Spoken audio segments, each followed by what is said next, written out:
If you work in quality control at a candy factory, you know strict safety regulations come with the job. It's why you partner with Grainger. Grainger helps you find the high-quality and compliant products your business needs to inspect, detect, and help correct issues. And the sweetest part is, everyone gets a product that's as safe to eat as it is delicious. Call 1-800-GRAINGER, click Grainger.com, or just stop by. Grainger, for the ones who get it done. Yeah. You gotta work. You gotta work, grind, shine, it's mine. Gotta show everybody it's my time. Getting here, you gotta work, grind, shine. Never mind who talking down, cause they lie. Welcome to Let's Talk with Carl Lee. Join Carl alongside frequent co-hosts Lisa Odie and Hollis Lewis as they explore dynamic conversations with guests from all walks of life. Let's Talk is proudly brought to you by attorney Frank Walker. Real talk, real experience, real results. Visit frankwalkerlaw.com. The conversation starts now. This is Let's Talk. Hello, ladies and gentlemen. This is Carl Lee with Let's Talk, and I have my two co-hosts in the building, Hollis Lewis and Lisa Odie. And Miss Odie today, she's brought us a guest in, and yes. She's going to introduce, and we will go from there. Absolutely. I'm so excited to have this guest on the podcast tonight, guys. He is a son of West Virginia and also a son of Marshall, so we've got a double thing going there. Just wanted to give a little background to this guest. He is currently the offensive line coach at the University of South Carolina. He has 29 years of experience coaching both at the collegiate and pro levels. He served as the assistant coach for the Thundering Herd in 1992 when they won the 1AA National Championship.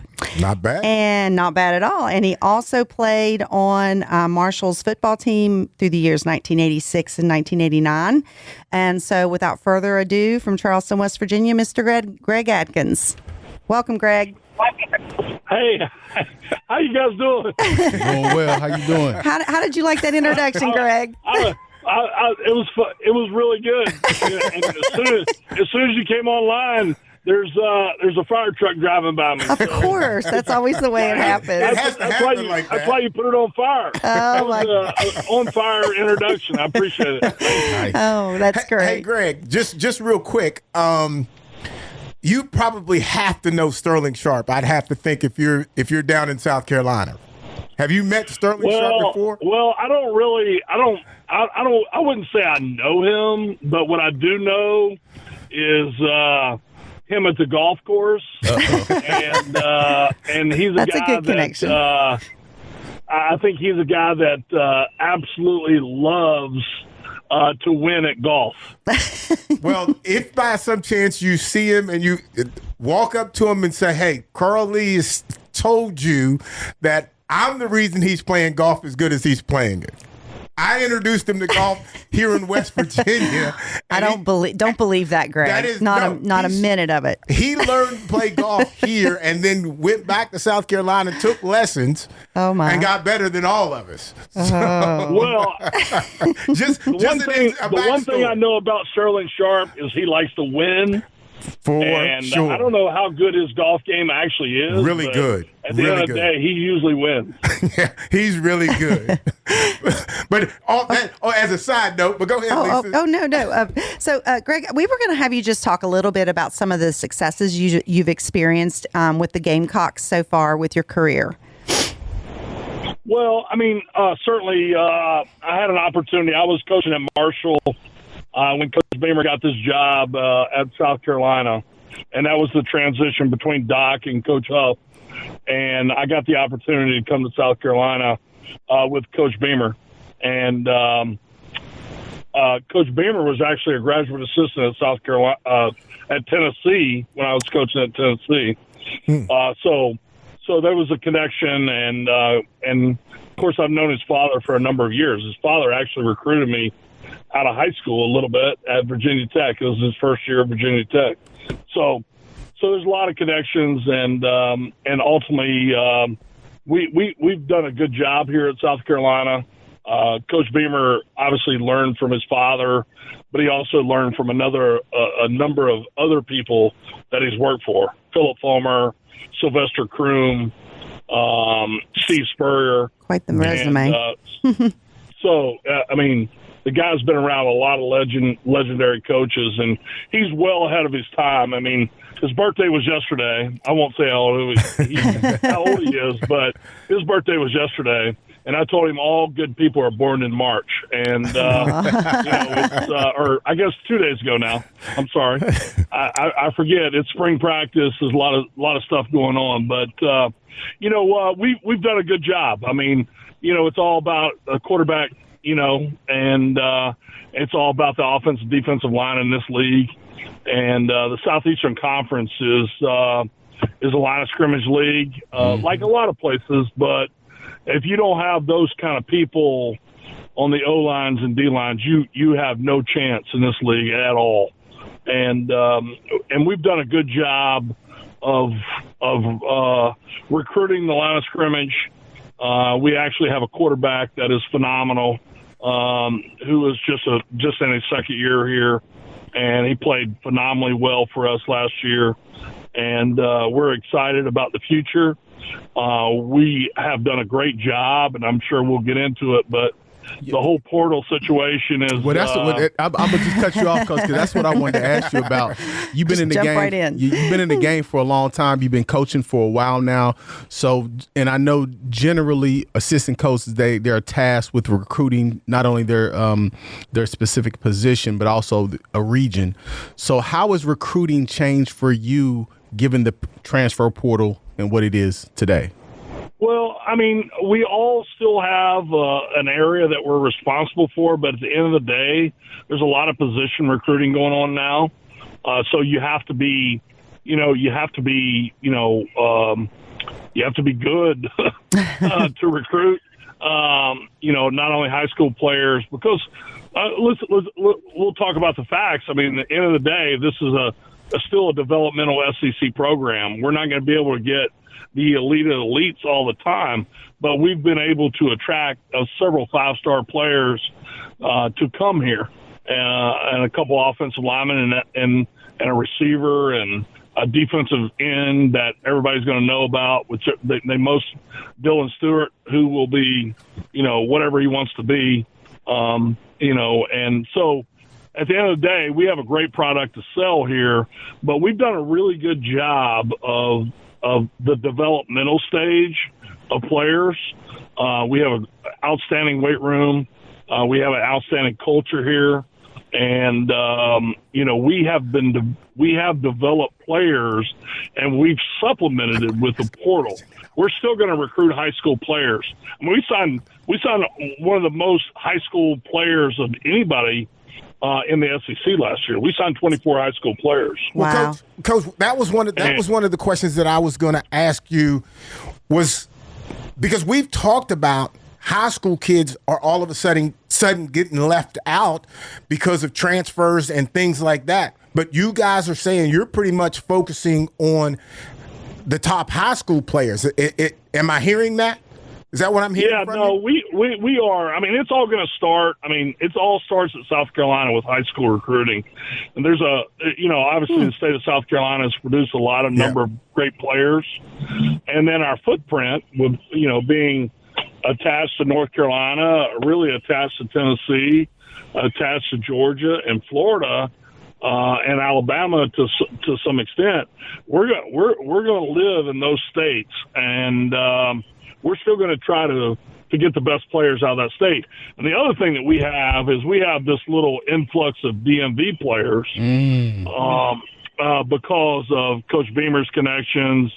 Our DB coach, Torian Gray, who played at Virginia Tech, who played in the NFL for a number of years, and then Sterling Lucas, our DN coach, and then Lonnie Teasley, who's from Jersey. And so we have this influx of DMV kids that have done a great job for us in our first 4 or 5 years here. That's amazing. Hey, Greg, so you've talked a little bit about some of the influences and the different teams, or actually coaches and teams that you've worked with. Can you tell us a little bit about your history with football, how you got started in coaching, what kind of things motivated you to this sport and actually to this position in general? Well, that's a great question. A lot of people ask that question, like, how did you get started in coaching? And, I was a player at Marshall from 86 to 89, and I played under George Chomp, and then Coach Chomp left to become the head coach at Navy, and I was kind of a part of I won't say the search committee, but I was a part of the informal interviews with potential candidates to replace George Chomp. And there were two guys that I got a chance to meet with, and that was Jim Donnan, and that was a guy named Larry Blakeney. And so I'm just hanging out in grad school after I finished playing, and like 4 or 5 days after Jim Donnan got the job, he said, "What are you doing?" And and I was like, well, I don't know. I'm in grad school. I'm trying to figure out what I'm going to do with my life, And he said, why don't you come out and help us out in spring practice and see if you want to do this coaching thing? And I did. And so I did. And I won't get into the details of how I ultimately, kept going, because it was an unforeseen situation that happened to somebody on defense that my first year in coaching, I coached the defensive line. And me and Brad Lambert actually coached the defensive line at Marshall in 1991. And then I moved back to offense. And then, Coach Donnan got the job at Georgia. I was 25 years old. Nice. And I had no idea what was going on. Kind of going with Perfect. I mean, seriously. Fake it till you make it. Yeah. So, Coach, and I was 25, and you had no idea what was happening in the world. You just you have no idea at 25 years old what's going on. And I'll never forget it. I was at my my late wife, grandmother's house, and this is like the evolution of cell phones, right? Yeah. There's no cell phones in '94. You had a bag phone, maybe, if you're lucky, right? A bag phone. And one of the things I always remember Jim Donnan always said was hey, we're going to have 2 weeks off. We lost in the national championship game, and he said, hey, everybody. Make sure you leave a couple numbers where you might be over the Christmas holidays. And lo and behold, on Christmas Day, I get a call from Jim Donnan. And he said, hey, where are you at? And I was like, well, I'm in Bell, West Virginia. Nice. And, that's where her grandmother lived. And, between Bell and I was just like, all right. And he says, how long before you get to Huntington? And I was like, well, I can be there whenever you need. This is Christmas Day now. and so I drove to Huntington, West Virginia, and I got a job at the University of Georgia at 25 years old. And so let me ask you this, Coach. Just as like I said, you coached a lot of, particularly with that Marshall team. I believe William King and Mark Mason and a couple local guys were there. So let me ask you, with all your experience and where you're at now, what are you looking for? And because and I'm asking this question because I'm an old quarterback, and I love nothing more than a good offensive line. so what are we looking for in an elite Division I offensive lineman now? Well, I mean, I think it goes for every position. Truthfully, I think the world we live in today in college football is a different world than it was 3 years ago, and it'll be different 2 years from now. I think you have to change with times. I think you can't be so old school like I am. Like, I'm an old school guy. I'm gonna coach you hard. I promise you that.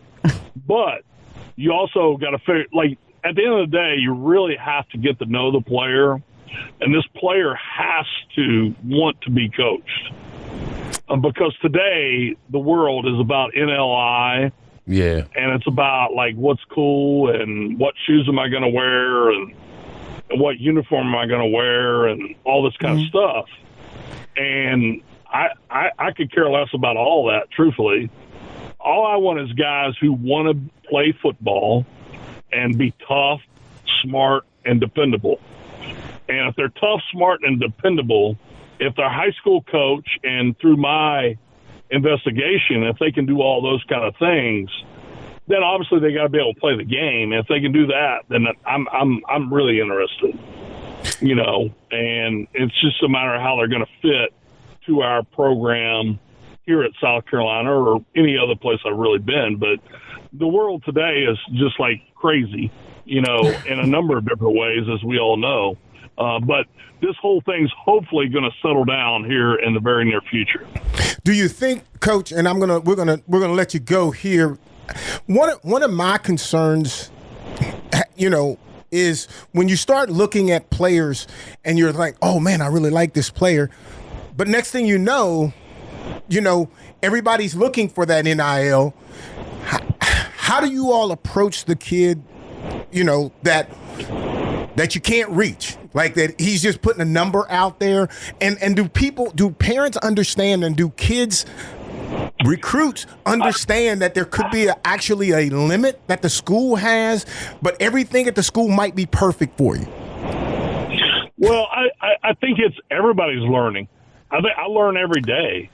I'm 57 years old, and this is my 36th year of coaching, and I learn every day about what's next, right? And I think the people that are not learning about what's next are the people that are going to be in trouble. Mm-hmm. And yes. I think the people that are looking to the future needs to also say, okay, where are these guide rails? Where are we going? Where is the revenue sharing? Where's the NLI and all that? Listen, I'm all for players getting paid. I love it. I wish I had it when I was playing. Absolutely. I mean, I wish I'd have got my dad. When my dad gave me $20 after a game on Saturday, I was jacked up. I love it. What I'm saying? I was jacked up when my daddy gave me that $20 because I thought I made him proud, right? Yeah. You know, and at the end of the day, you know, I think you got to manage all that stuff, and I'm not really involved in too much of that stuff. Mm-hmm. What I am involved is just trying to find the best players available, and then find and make sure they have the right characteristics that we want. And then we go from there, and now they you know, we have this whole other entourage that can figure out all that other stuff. Right. Yeah, And makes sense. I really don't have to figure that out, even though there's, you know, I'll be honest, if a player brings that up very early when I'm getting to know a player, then that's kind of a turnoff for me, to be honest with you. Right. But if a player is trying to figure out, how are you going to get me better? What are you going to do for me? How do you see me fitting in? And asking from an academic standpoint and all the things that we used to talk about, if they're asking those types of questions and the parents are, then I'm going to be more intrigued by that human. Now, with that being said, it's not like there's not money available for certain caliber type player, you know, but luckily I don't have to deal with that. Like my job is not to deal with that. Right. My job is to coach and recruit the best players we can get at South Carolina. And, you know, it's a beautiful thing. It's a beautiful thing. But it's, I think the people that can change, and I think like the old school guys, to be honest with you, like myself, me, like us, well, we're all right. Like, like us, all of us that can change are the people that are going to be really good, because we were good when this wasn't an issue. Right. And now when we're good in the past and we don't really deal with that part of it, we're still going to be good, and we're going to be great, actually. Yeah. All right. You know? Well, Coach, we're going to have to take a quick break here. man, we appreciate that information. And actually, when we come out of this commercial, then I'm going to also kind of touch back, because a couple things that you said I got to throw at these guys. So we appreciate your time being here today. We really do. And good luck with spring practice, Greg. Thanks, Coach. All right. Thank you. We're about halfway through. Good. All right. Talk to you soon. Thanks. All right. Let me before we run off to a quick break. Hollis Lewis is going to have to leave us early, and so we're gonna give him a little bit of mic time. Yeah. So again, when we talk, what I love about doing this show is that we not only talk about current events, we talk about the future of sports, we talk about the past sports. And we also talk about all levels and anything social issues concerning sports. So, we have a couple bills in the West Virginia legislature that would be affecting sports here in West Virginia. So the first one is House Bill 2576. And what that does is that codifies NIL into West Virginia law. Again, not that it was ever illegal. It's just that, it's such a new concept that most states didn't have it codified in law. They would have a policy and procedure through their landmark universities such as ours is WVU, and normally everybody else would follow that. So, early on, a couple states like Virginia and Florida, they had codified it. So West Virginia, we caught up and we actually codified NIL just to tell you what it is and what it's not and different things of that nature. It's really simple bill. Now, along with that, which we can have some discussion on, is House Bill 2595. And basically what that does is that codifies NIL collectives. Now, previously, NIL collectives, they were sort of a third party. They were associated with the school, but not really. And now with sort of the revenue sharing model that most schools and most states are following, NIL collectives are directly tied to the school. So not only can they raise money, generate revenue for the school, as far as, paying some of the athletes through the NIL, but they can also have property share agreements and not only the physical property, maybe some IP property. So they're directly tied where those student athletes are getting paid through the school, through the NIL collective. So basically through the school. So let me ask you this, Hollis. So this did not exist before. When these nonprofit entities were in place, there were nonprofit entities to do the money, right? Yeah. But they weren't associated with the school. Not directly associated with the school. So like I said, they were third party, although you had like somebody like Georgia Tech, they had their collective and they had sort of a grayish area where they were kind of tied to the school, but not. But for most part, they were these collectives were formed of independent boosters who didn't these wasn't issues through the school. Now, what was going through the school is just like I said, the NIL agreement. So again, as I mentioned earlier, 2576, where codifies NIL, the contracts, and the school would say, you can do this, you can represent these brands. Like, for example, athletes, they can't represent like tobacco and alcohol and gaming and different things of that nature. So they would sort of, like I said, set the policy, but the third parties would actually do the paying. So I think maybe what this has the ability to do, it can sort of hone in some of the things, make more uniform rules across maybe the nation, and, set maybe some parameters on exactly, pay scales and different things of that nature. So they're almost, the way I look at it, it's almost working like, sort of like almost like a GM, sort of, if that makes sense, because not only can they, pay the players, but they can also help with different things, like I said, licensing and contract agreements, some educational stuff and different things of that nature. When you start talking about, you're talking about like contract deals, like with Nike or something like that. Brand deals. So instead of me dealing with that kind of on my own and quote, I don't have an agent, that can be managed through the school. Essentially, yeah. So like exactly. So branding deals, maybe even some IP. So if I'm like, remember Johnny Manziel with the money sign and cool nicknames, a lot of kids, they'll license those names and copyright those images. So these NIL collectives would probably be able to assist with some of those things. So it basically is keeping things in-house. Now, again, if that's a good thing, is that a bad thing? It can depend, right? My question to it, I think it's great. I think, to have the school so you don't get tricked. You have someone there at the school that's going to assist you with this process. What's strange to me is if I get that, why would I leave? I don't mean to bring up another subject, but you know what I'm saying? Like, if this school's going to do this for me, and not saying that every school won't do it, and you're giving me NIL money and you're helping me get it set up, and so where I know I'm going to get it and it's going to be structured and all this kind of stuff, why would I leave? Well, I think the thing that gives me pause is that, for example, again, it becomes much simpler. Well, not even so. Like, let's say you get a Nike deal. Let's say that. And you are a sophomore in college, a basketball, football player. You get a Nike deal. The Nike deal is structured, and the collectives help set that up. Mm-hmm. Now, what happens when you go pro? Do they continue to get a piece of that contract? What happens if you are a creative college student and you set up some sort of IP? You got some cool, I'm Johnny Cash, and you start selling T-shirts out of your own. You made your own brand and your image, and the collectives help set that up. As that grows and continue and you have a professional career, do they maintain some sort of IP rights with that? So I think it's a good thing, but I think it could get tricky as we go down the line. Well, especially when you start talking about the top player. Let's say you're the top player on the team and I'm working with you.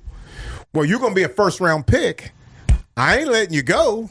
You know what I'm saying? I want to keep that because now am I your agent or am I just that guy? That's what I'm saying. And that's what I'm saying, the length of the contract. So it's going to be interesting to see how these are going to be implemented. Yeah. Well, I was just going to ask you, is another reason that this House bill was passed was it kind of protects the schools from like the NCAA from stepping in, like if there's any, it blocks them from changing things, like it kind of guarantees that this is the way it has to be because it's in law rather than the NCAA. 100%. Like I said, it's state law. Like I said, and like I said, each state is doing it differently, so it does give some protection to the schools. Like I said, as far as so it supersedes the NCAA.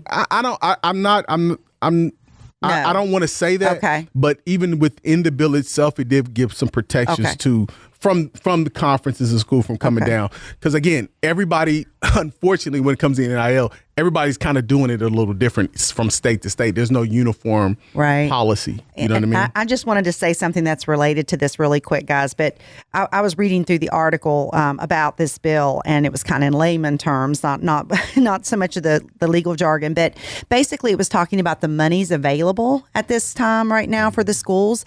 And from what I read, and this was from a reputable news source, that WVU has $20.5 million available to share with their student athletes through this new entity. Marshall has $1.5 million. Yeah. So it's going to be, it's like, wow. And I think that's been. So the disparity. Yeah. And we've seen that through even the NCAA March Madness. There ain't really been much madness. No. It's 1 and 2. No.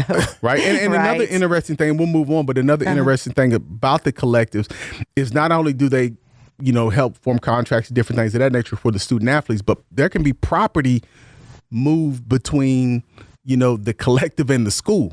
So it could be a situation in which maybe that collective could have naming rights over the stadium, or they could buy and sell land that's that the school has, and so that's what I'm saying. It's not a clear cut. You're making me feel a little uncomfortable with it. They're going to be giving houses away. So I think it's going to be one of them things. We're going to have to see it in action, and then as the years go on, it's going to need to be probably tightened up and secured. You can guarantee that somebody's going to do something wrong.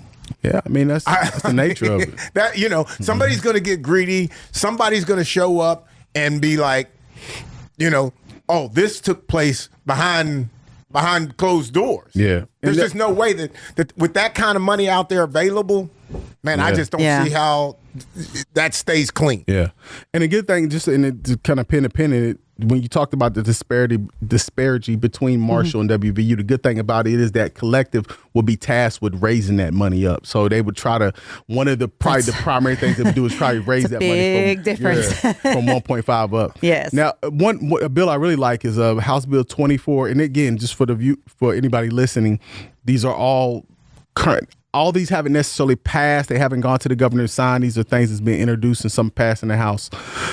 It's House Bill 2491, which allows online raffles to colleges. So, for example, if you go to a college sporting event, or probably high school for that matter, there's 50-50 tickets, right? So what this would do is that it would end the geo-fencing. So basically, you could sell these 50-50 tickets online, so you wouldn't necessarily have a 50 or a physical raffle, and you could sell them to anybody across the country. So, for example, if you're at a WVU game, you could sell a 50-50 raffle tickets to not only everybody in the stands, but anybody perceivably probably in the United States. So what I like about this is that Yeah. Okay. What you like about it is that you smaller schools. So if you had like a state, and I think it could do two things. Number one, it can raise revenue, again, because you're not limited to the people that are in the audience. And number two, it might raise viewership, because even like a West Virginia State University, where we'll have our games broadcasting on like a website, on our website, you may be encouraged to watch the game in order to see if you won the 50-50 raffle. So I think it could be a net positive, particularly where we're at with NIL. Okay, so I don't.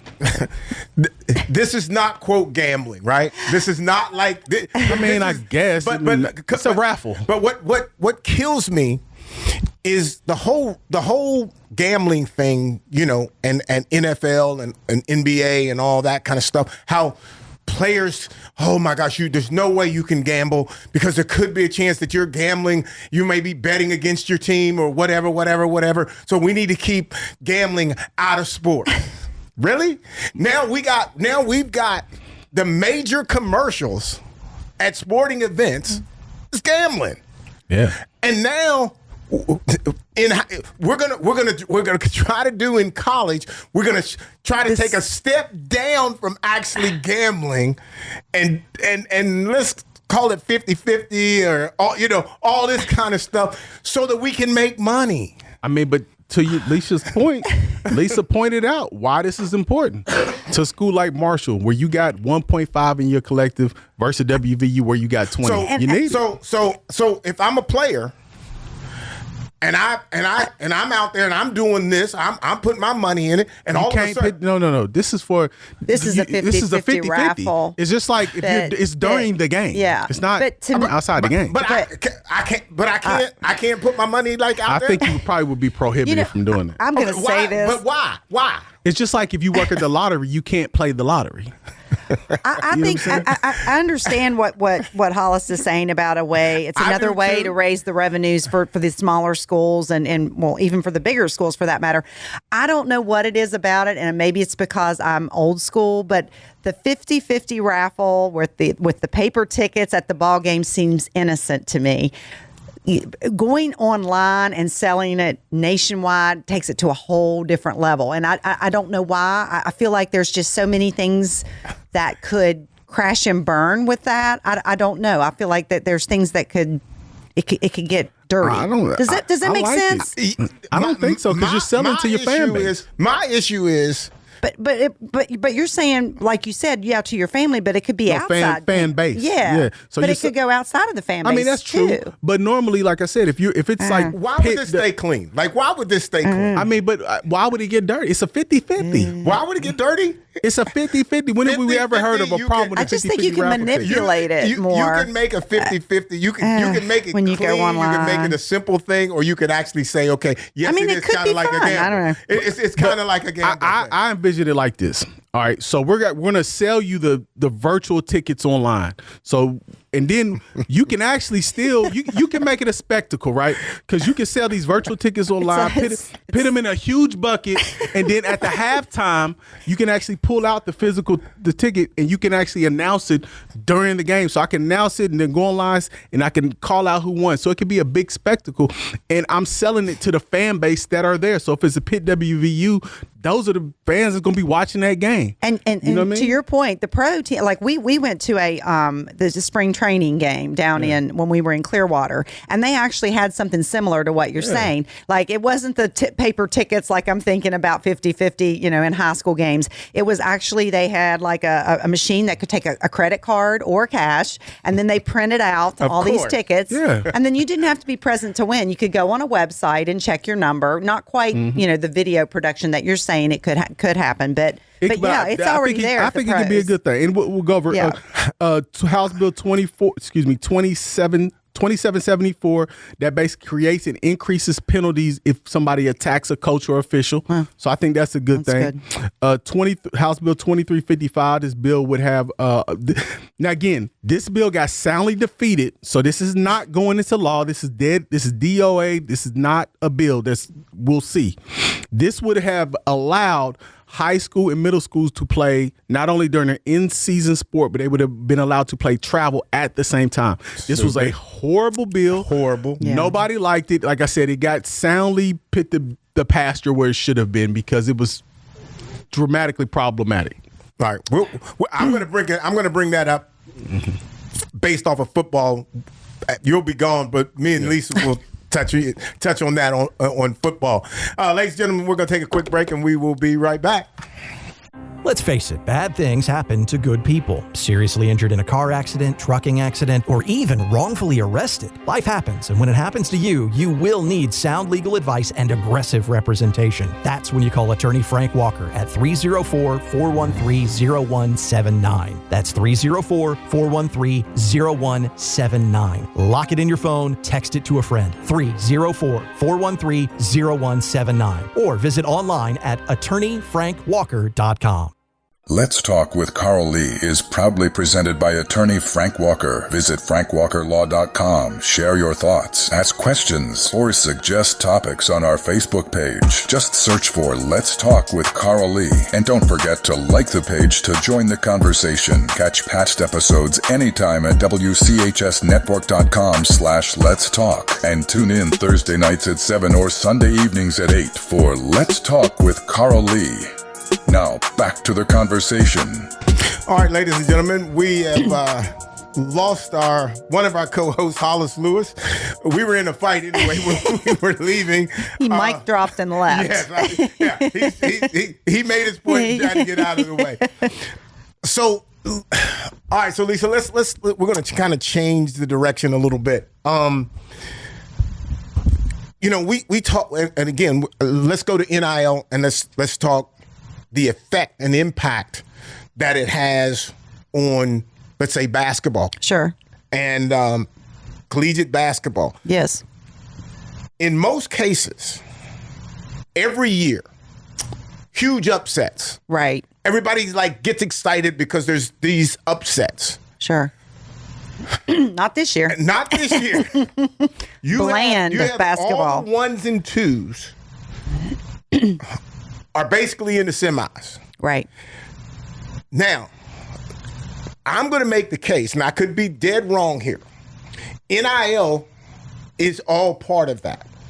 I think those particular teams could very well be the strongest teams based off of their NIL, or let's just say the most skilled players that any teams could actually field.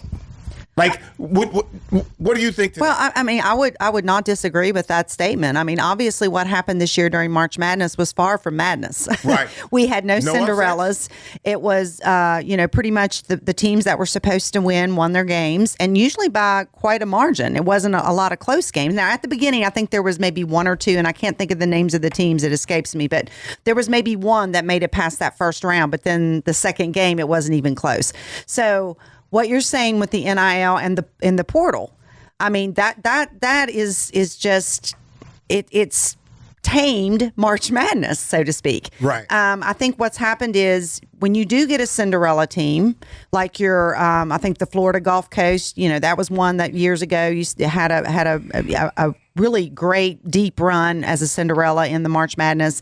You've had teams like James Madison University. I'm just throwing names from the past. probably what's happened to those teams, they built a great team that can compete with these blue bloods and these schools that are typically, household names, Duke, North Carolina, and those teams come in and they take those quality players, those players that have been developed by that smaller school, and they end up going to the bigger schools and building dynasties. I think there was maybe a 200 or 300 number of actual NIL players that have gone somewhere else. Sure. Now. Right. To me, what is the stability of collegiate sports? Are we? Can you get a team and say, "Oh, I love this team"? All the way down to the sixth man. I love this team. This team is solid. You have one season, right, to enjoy that group, right, and as soon as that season gets remotely close to being over, 3 or 4 of those guys are going to be gone. Right, sure, because they're going to go where there's more money. They're going to go where there's more money, and name, the name of the school, and Do you think the name? Do you think the name matters, or does the money matter? Well, I think it's a combination, Carl, because they want a chance. If you're at a smaller school, what are the odds that you're going to make it in March Madness and make a deep run? Whereas if you're at one of those schools, why not have a double bonus? Why not get the money and have a chance to make a run in March Madness and the national championship? To me, and they kind of go hand in hand anyway. Here's what's interesting to me. And everything that you said is 100% correct. I'm sitting here and I'm thinking in my mind, as you ask a question and answering it, right? I'm thinking to myself, well, what am I thinking about? What would I be thinking about? I'm thinking about trying to get to Sunday. Right. I'm trying to play on Sunday. I didn't have the access to the money.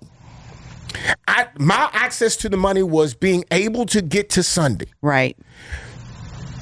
We're paying kids now who they don't eat. So how do I motivate them to get to the NBA?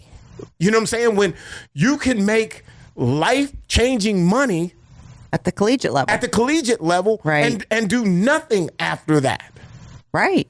That could become a problem for professional sports in the long run. I truly believe that, because you think about it. If they can make that kind of, like you said, life-changing money in their youth, and they've got that money, and they really, if they have risk for injury in the NFL, other than the notoriety, I think a player would want to make it to the professional level for the notoriety. But possibly in the future, it won't be for the money.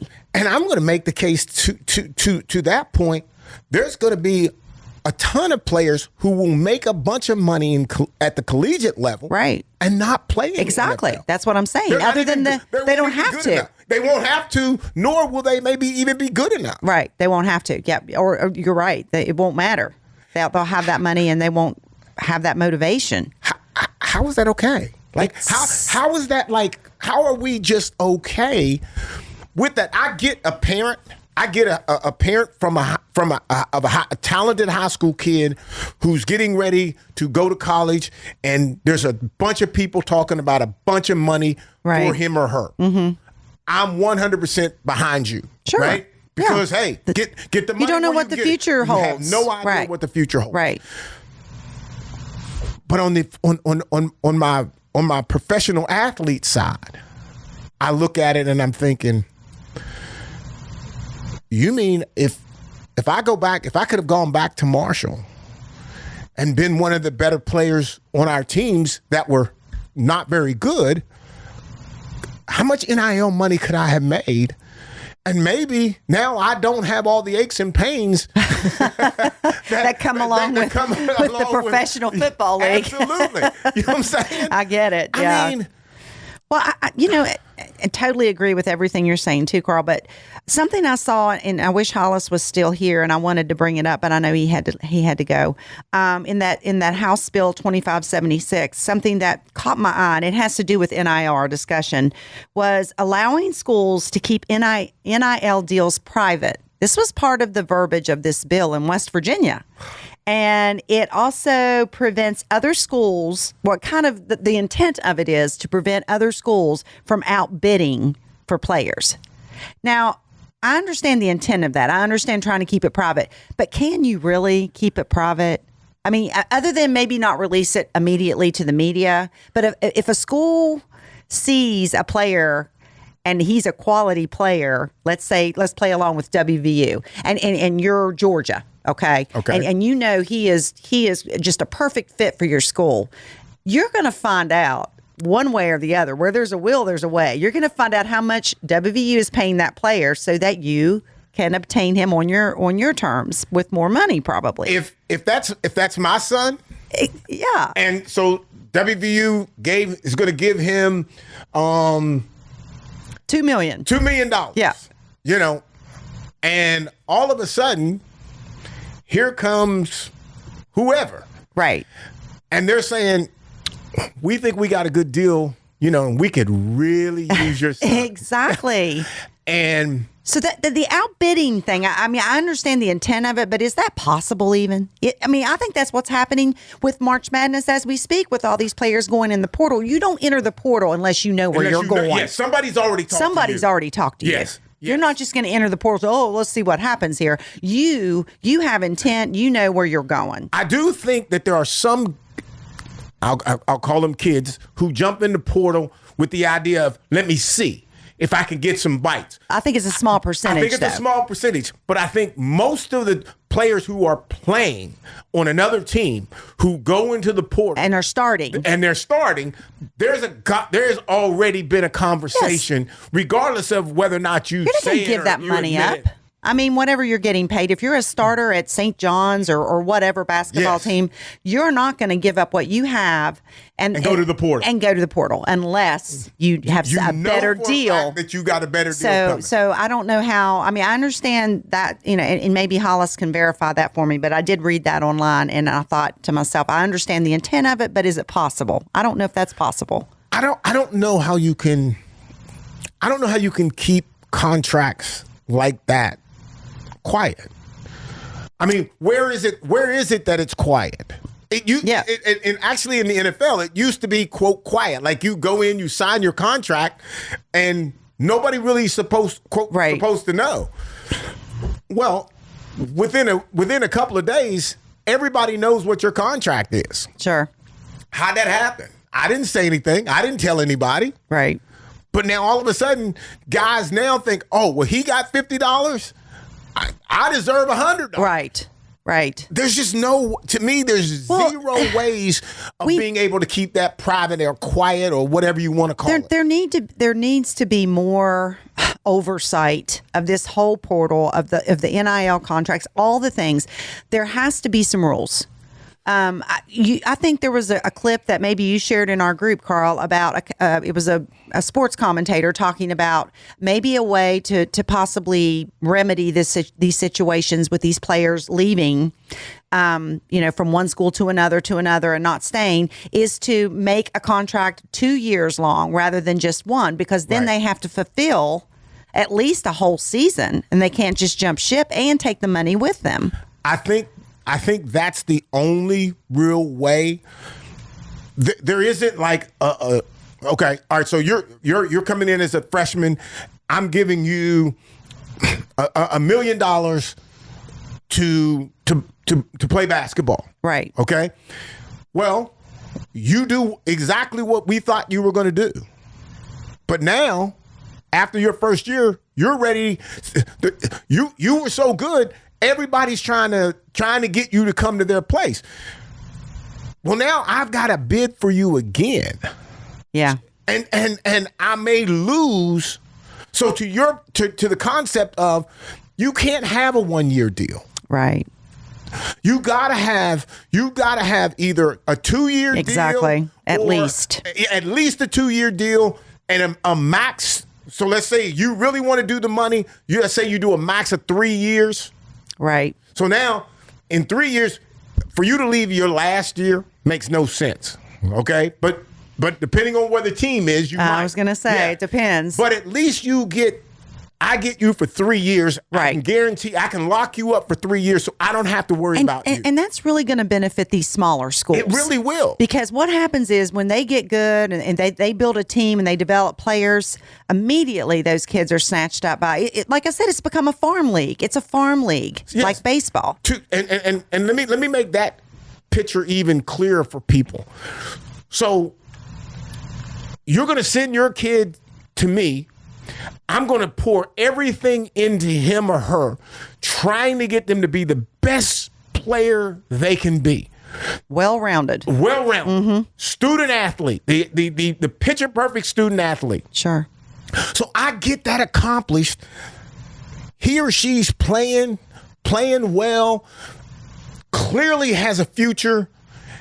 And all of a sudden you come in and you say, well, coach, thank you for everything that you've done. We really, really appreciate it. But I think what we're going to do is we're going to go to Florida. Yeah, exactly. And we're going to play for them. Yeah. Or you have to pay the money back.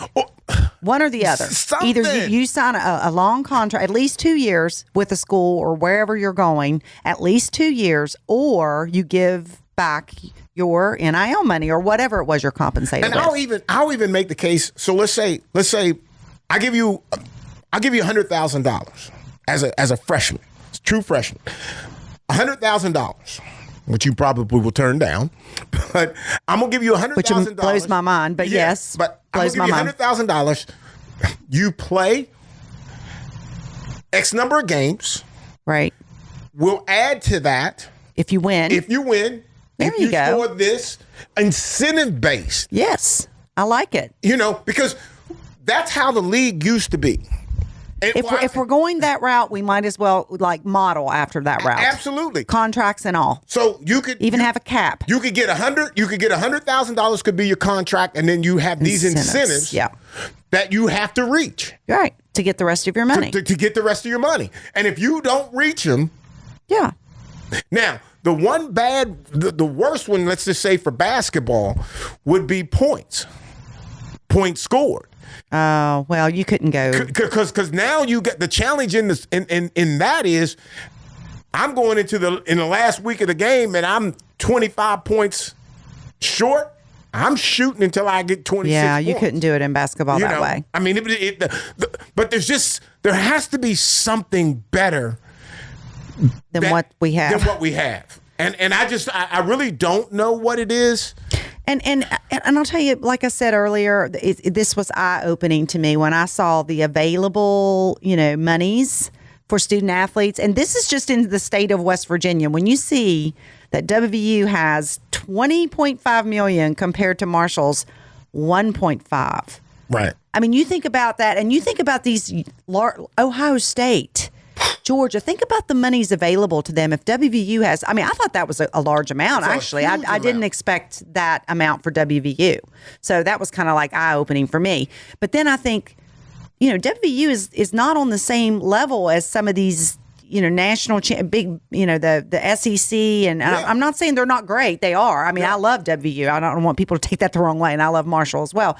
But I'm saying you think about those teams that are on a different level as far as Notre Dame's, with their alumni, with their fan base, all of that. Just the sheer numbers that these other people or these other teams have behind them. It blows my mind to think how much, especially these private schools that don't have to tell us. And again, to your point, the difference in Marshall and WVU speaks volumes of what's the difference between WVU and Alabama. That's what I mean. Yeah. So that is to me just you can't even imagine, and I don't know.